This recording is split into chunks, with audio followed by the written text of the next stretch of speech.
it to believe that I'm living. You can lock me up if my tongue keeps slipping. I'ma keep spitting up rhymes I'm digging, and you can be my fame. Hey guys, welcome back to my channel. If this is the first time you're here, my name is Tara.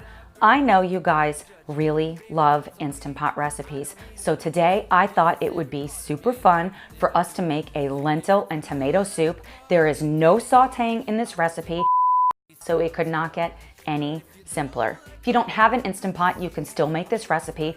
I will leave complete instructions for both the stovetop and the Instant Pot method, as well as a full ingredient list in the description box below. Before we get started, if you have not already, I would love for you to be a part of this community. You do that by hitting the red subscribe button that's right below this video. Next week, we are making a miso ginger salmon meal prep. Super easy, super delicious. You do not want to miss this recipe. Be sure to click the bell icon. That way you're notified each time I post a new video. If you guys are ready to make this super delicious lentil and tomato soup, smash that like button and let's jump right into the video. We're going to start by grabbing our Instant Pot and adding our chopped onion and garlic, followed by our rinsed and drained lentils. I'm using a combination of both red and green lentils. I love the textural difference that this provides. You can of course use just all red, all green, or any other kind of lentil that you prefer. Next, we're going to add our canned tomatoes. I love the intense flavor of San Marzano tomatoes. They're both super sweet and rich tasting and also less acidic, but you can use any kind of canned tomatoes that you prefer. You can also mix it up and add 1 can of San Marzano and 1 can of fire roasted tomatoes. Of course, I am drinking a delicious dry red wine. I love to add wine to my soups. It provides such a depth of flavor. I'm using a Cabernet Sauvignon dry red wine. You can use any kind of red wine that you like, or if you don't want to use wine, you can of course substitute more broth. It will still be delicious. Next, we're going to add some pink salt and some pure cane sugar. Optional, but highly recommended. Then we're going to add some dried basil and some dried parsley, some red chili flakes. Leave this out if you don't like heat. About a tablespoon of tomato paste. And then I'm going to use both garlic bouillon and vegetable bouillon. You can also just use broth or just use all garlic or all vegetable bouillon. 2 bay leaves. And then we're going to add our 4 cups of filtered water. Super, super simple recipe. I'm going to give everything just a quick stir.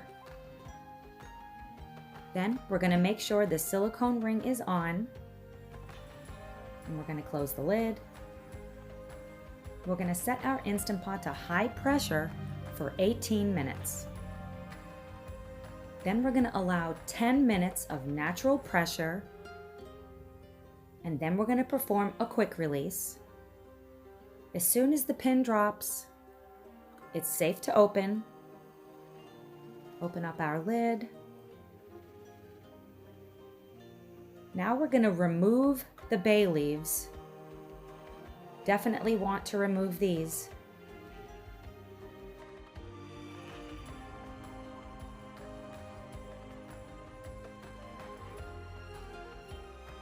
I love making soups inside of the Instant Pot because it's so incredibly easy and infuses so much flavor in such a short period of time. Now we're going to add some greens to this. So I'm using about 2 cups of fresh baby spinach. Then we're going to add some basil and some parsley.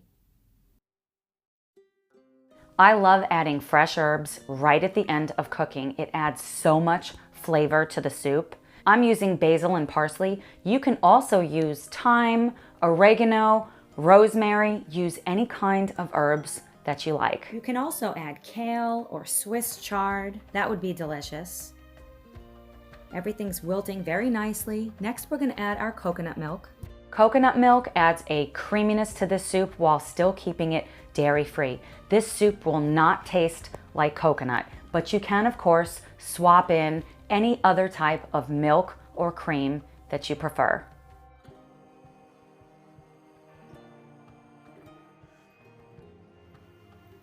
Now it's time for us to blend this soup up. I'm going to use my immersion blender because it's super easy. You can also transfer it to a regular blender and blend it as much or as little as you like. This is a good time for you to taste your soup, see if it needs any additional seasoning. I decided to add a little bit more salt and some fresh ground pepper. This soup reheats well and freezes beautifully. I topped it with a little swirl of coconut milk and some more fresh herbs. So incredibly delicious. If you like this video, you guys are gonna wanna check out my Instant Pot recipe playlist. I'm gonna leave it right here for you. Go ahead and click the video on the screen and I will see you over there.